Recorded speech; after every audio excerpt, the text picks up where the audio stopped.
নমস্কার বন্ধুরা, ফিরে আসলাম। আজকে তো রাস পূর্ণিমা, আমাদের আজকে নিরামিষ। তো আমি আজকে কুমড়োর বেগুনি ভাজছি। দেখুন, এই যে ব্যাটারটা বানিয়ে নিয়েছি কালো জিরা দিয়ে, বেসন, কালো জিরা, একটু লবণ দিয়ে ব্যাটার বানিয়েছি। এই কুমড়োর বেগুনি ভাত দিয়ে খেতে খুব ভালো লাগে। আর বেগুনের যে বেগুনিটা হয় ওটা কিন্তু মুড়ি দিয়েই বেশি ভালো লাগে বন্ধুরা, তাই না? আপনারা তো সবাই জানেন।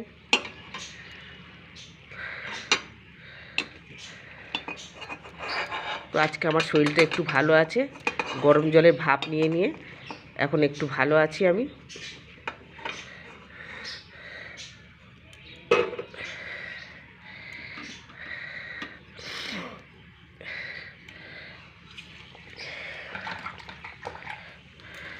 তো দেখাই আজকে কি কি করলাম। এই যে ভাত হয়ে গেছে, এই যে বন্ধুরা মুগের ডাল করেছি, আর ফুলকপি, আলু, একটু আদা বাটা, আর একটু কাঁচা লঙ্কা, একটু গুঁড়ো লঙ্কা, হলুদ দিয়ে অল্প একটুখানি ধনে পাতা দিয়েছি, আর একটু ঘি দিয়েছি, টমেটো দিয়ে আমি মাখা মাখা করেছি। তো আমাদের বাড়িতে তো ধনে পাতা খুব একটা বেশি ভালোবাসে না, এই জন্য আমি অল্প করেই দিয়েছি। দেখুন,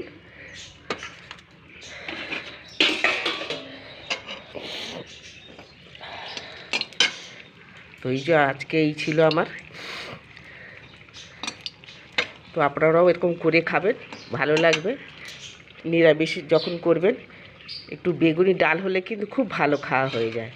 তো আমরা তো কুমড়ো বেগুনি দিয়েই তো বেশি খাই ভাত দিয়ে। আর বেগুনের যে বেগুনিটা হয় ওটা মুড়ি দিয়েই কিন্তু বেশি ভালো লাগে, তাই না বন্ধুরা? তো এইভাবে আমি সব ভাজবো, দেখতে থাকুন।